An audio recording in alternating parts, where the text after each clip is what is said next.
Excel accounting practice problem. Create reports after second month of data input year-to-date financial statements.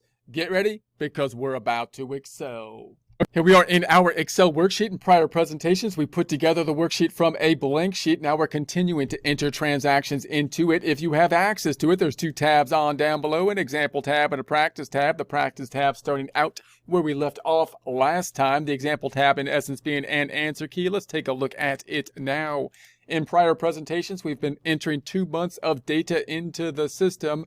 And as we have done so, we've been posting to the trial balance. We have our trial balances at this point in time. In the second month of data input, we got a little fancy here and we were tracking the data on the month of February trial balance as well as a year-to-date trial balance. These two being the same on the balance sheet side of things, at least down to the liabilities, and then differing on the income statement accounts as those temporary accounts would close out if you're looking at just the month activity. That resulting in the equity being different, and then only showing the detail for the current month versus the year to date for the 2 months over here. This possibly will become more clear after we make the financial statements. We're going to start off making the financial statements using the year to date information, and then possibly do it again looking at the information for just the current month information, noting that if you're running these reports in software like a QuickBooks, then the date range will typically help you to see these changes, and we'll try to hopefully point some of that stuff out as we go through the creation of the financial statement. So if we go all the way to the right here, then we will of course be creating the standard financial statements that we all know and of course love, that being the balance sheet, and then we'll be moving to the income statement and the statement of equity. So let's go to the practice tab and let's do it. Let's do some hiding of some stuff first. So I'm going to hide from column Y. Why? Because that's the skinny column and we don't need it. And we're going to go all the way to the left to A to Y, right click and hide. And then I'm going to take those ending balances and put them into our beginning balances. So I'll take these ending ones, Control C, and I'm going to paste them in the beginning now. Pasting them there, 1, 2, 3. So there we have it, and then delete the activity. We don't need this stuff in the middle at this point. Removing that. And then what I'd like to look at is just this ending balance. I'm going to hide these other stuff here just so I can focus in on this column. That's what I'm going to use to make the financial statements from. So we're going to be hiding from A on over to AD, double A to AD. Right click and hide that stuff. Then I'm going to hide everything until we get all the way over to where our financial statements have been constructed. So I'm going to put my cursor on the skinny right here, on the skinny all the way to the right until we get to the financial statements, which is way, way out there, past BC column, way out in the right hand side of the timeline. Then we're going to say hide that stuff. And that's too close. I didn't want to hide. Now I hid the skinny. I hid the skinny. I don't want to hide the skinny. I like to have a skinny. I'm going to unhide that. I'm going to leave that skinny right there and do it again so that there's a little bit of space. You can't be that close. Can't be that close. So then we'll go over to this one. I'll hide the skinny. And then right click and hide there. That's better. I don't want to make the balance sheet uncomfortable by it being too close to the trial balance. Okay, so now we're gonna then record this information, and we really just have to add some accounts that we don't have last time. So if we go look at what we've got thus far, we've got the checking account, we've got the undeposited funds. Now remember, as you're constructing this, we might include undeposited funds so that we can display it. But if we were really to use this for display purposes, in other words, we would use all the accounts when we're creating the financial statements to make it easy to pull the information over from the trial balance. But if I was to give it to someone for external purposes, I would be grouping most likely the checking and undeposited funds into a cash and cash equivalents type account, for example. So you got to keep those in mind. We wouldn't really want the zero balances here, but it's nice to have the zero balances here so they can automatically populate when you're trying to make your financial statements be created automatically. We've got the accounts receivable, inventory, prepaid, short term. So it looks all these current liabilities look like they're still there. If I select these items, we're at the 232866. And so I added furniture. I should be down to here. So we're at the 134,866. That ties out here. So that looks good. Property, plant, and equipment, we made a change here because we did this other formatting. So now we get to kind of see this different kind of formatting. You could set this up in a few different ways. What I'm going to do is take these cells down below. I'm going to insert. So we've got some room to play here. We're going to insert and shift those cells down.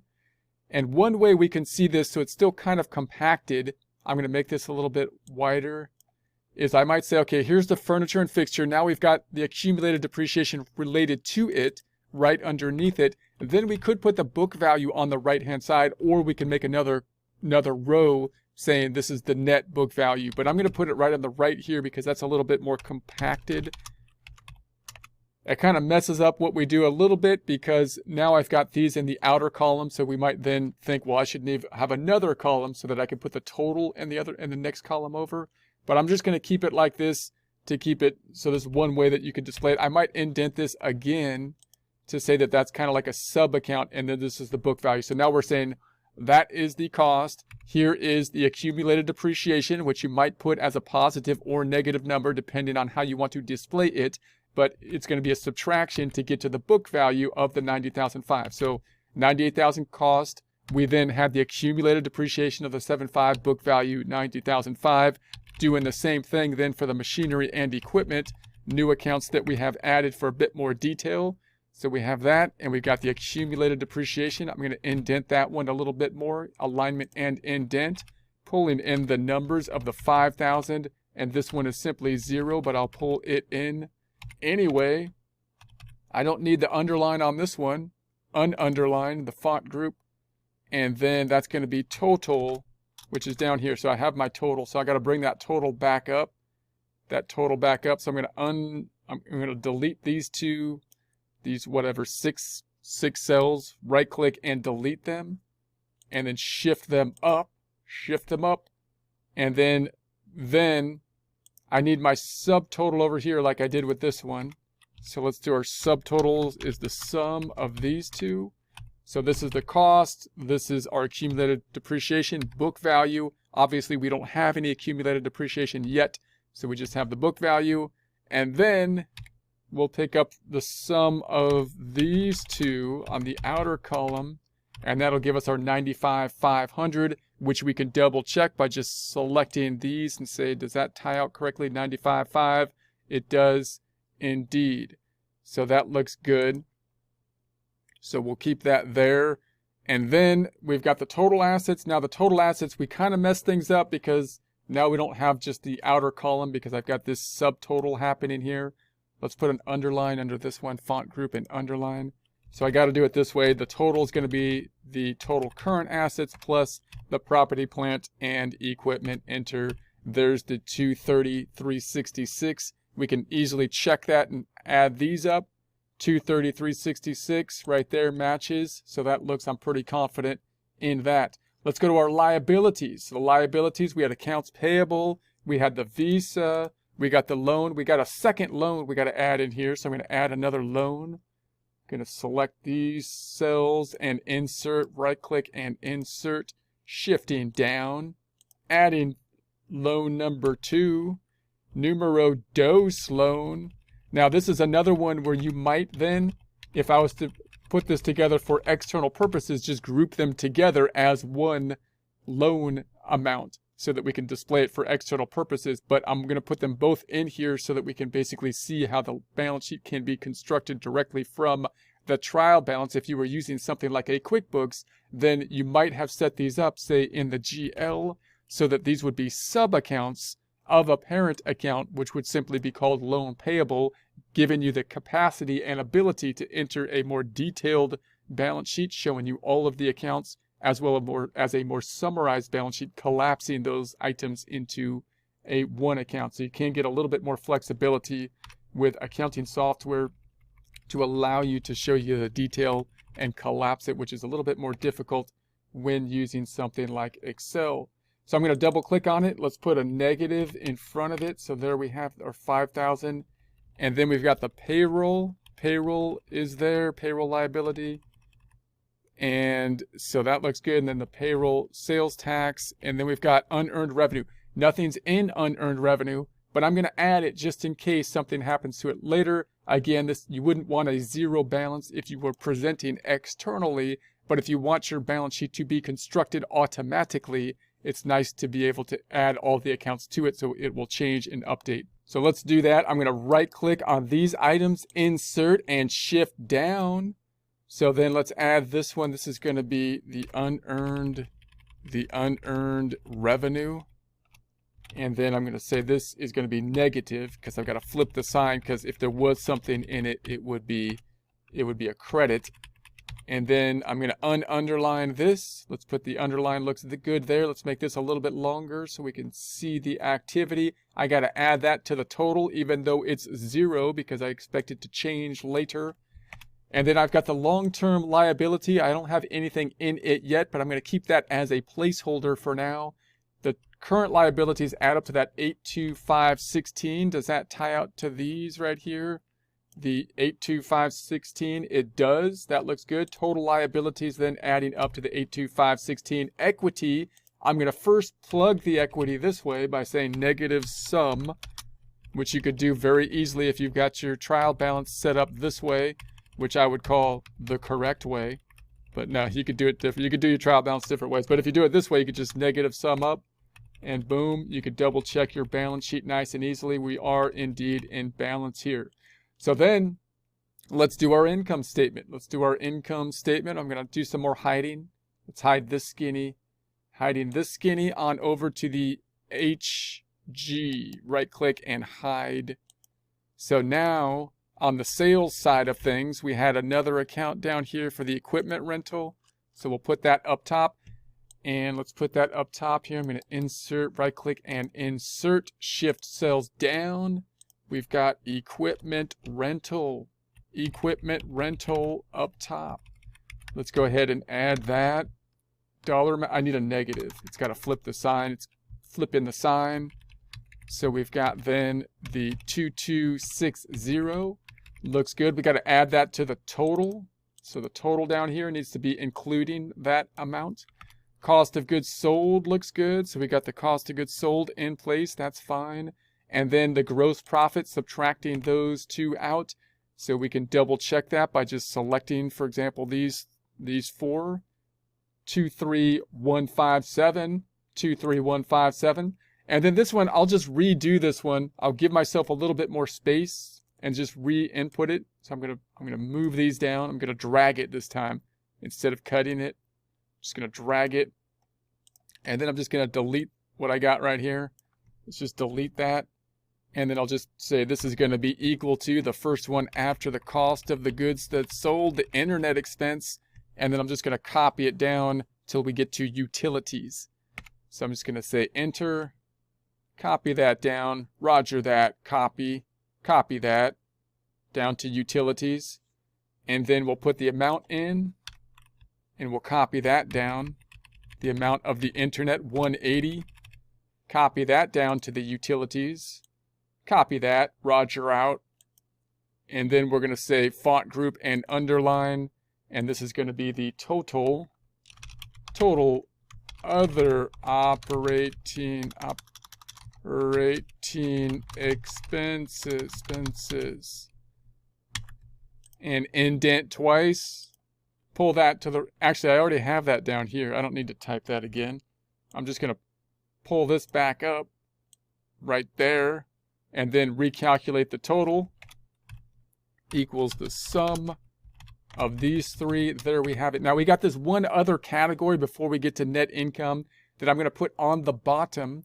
And the reason I want it on the bottom is because these two items are not items that are like part of my normal operations. That being a sale of investment, that doesn't happen that often.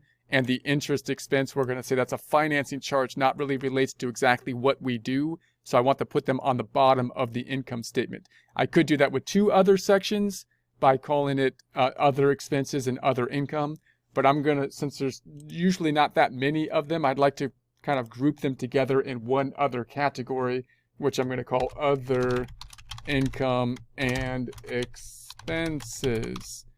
And then I'm going to say that's going to be the last two items down here. Last stop on the way to getting down to the bottom line where we want to go, the net income. So there's those two. We'll put the activity, I gotta say negative, because I would like the decreases, the expenses here to be negative, and the others to be positive, and the credits down here are income and the expenses are positive. So that's what it's going to look like. So the gain is going to increase, the expense is a negative in this section, just in this section down here, because we have income and expenses in the same section, which is a little tricky.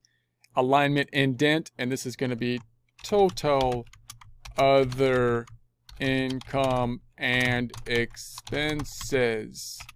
And then let's make this a little bit larger, a little bit longer, and in underline, font group and underline. We'll sum this up on the outside, sum. And let's do a double indentation, alignment, indent, indent, and then we'll pull this net income up. Control X, cutting it, putting it right there, Control V. And then we got to calculate it, which is going to be the last pit stop on the way down plus this. So it's just going to be equals the sum of these two. There's the 17,510. Does that match out? Down here it doesn't. So something is wrong. There's something that is wrong. The other operating expenses should be these. Other operating expenses are from here to here. 17,856. Hold on a sec. I have to do it. I have to do it this way. This equals the 23,157. I'm missing a subtotal. That's what I'm doing. I'm going to zero that out. I need to get, these are the total operating. I need one more subtotal along the way right here. One more subtotal, which I'm going to call, bringing that down, Control X, put it right there, which we're going to call net operating. Net operating income. And then we'll subtract the gross profit minus the other operating expenses. There we have, there's the pit stop on the way down. And then we've got that subcategory, and then plus this negative number, getting us to the 4,955, and there's the 4,955 here. So now we're basically got a multiple step statement here, which is a little bit more complex, but you can kind of get an idea of why we would do this. Oftentimes the accounting software would kind of do this in a similar fashion. So we've got the income set up here. This would be driven by accounting software by giving them an income type of account, giving us a subcategory, cost of goods sold, the big expense related to inventory. If you're tracking inventory, gross profit, an important subtotal if you deal with inventory, typically a stop along the road. Then we've got the other operating expenses, which are just the normal expenses. If you set that up in like a QuickBooks, they would be normal expense items, which would populate here. Then we've got the total operating expenses, giving us another subcategory, stop along the road, of the net operating income. This is the net income from normal operations. And then we've got our other income and expenses, which in accounting software you would designate by having a separate account type, not as a normal expense or income, but as other. And that would put them down here in the second subcategory, giving us another stop along the road and finally getting us to net income. Okay, let's make this blue and put our borders around it. Blue and border. We'll do that here too. And then finally, we've got our statement of equity. So the statement of equity is now going to be our beginning balance, which is equal to the beginning balance right here. Notice that equity right there represents the equity from the prior period, which should be the same unless there's activity in the equity. I got to double click and put a negative. Unless there's activity in the equity account, which might be the case if you had draws or investments. But we put the draws and investments in a separate account. We didn't have any draws, and we only put investments in this other account. So that other account is right here in the change. And then the change is going to be the net income as well, which is being picked up from down here. So that should give us an ending balance of the 147,850, which we could double check very easily over here by just selecting all the blue. And that would be the 147,850. That amount should also be on the balance sheet. So I'm going to unhide some cells and double check that. Putting my cursor from B to HO, right click and unhide I'm going to go all the way to the right where our financial statements are again, all the way to the right. And so now we can do our last double check here. I'm going to hide some cells. I don't need these blank cells here. Let's hide from GY to H. I don't need to hide those. I'm just going to delete those. I don't know why I have this big space here. Let's go ahead and just delete that. Delete that. Hopefully I didn't mess anything up. So now we could see down here that we are in balance. I'm going to do one last thing and take this equity from the ending equity here instead of summing it up, and we should still be in balance instead of taking it from the trial balance. So we're still in balance and everything ties out. So we got this double check number. The net income is down here, 4955. That 4955 is in the statement of equity, 4955, and the ending equity here is tying out and is included in the equity section on the balance sheet. Those are your check figures, making sure that you have constructed everything correctly. Note that in QuickBooks software, you often don't have this statement of equity because they try to kind of combine the income statement and balance sheet by basically putting net income into a category section on the balance sheet.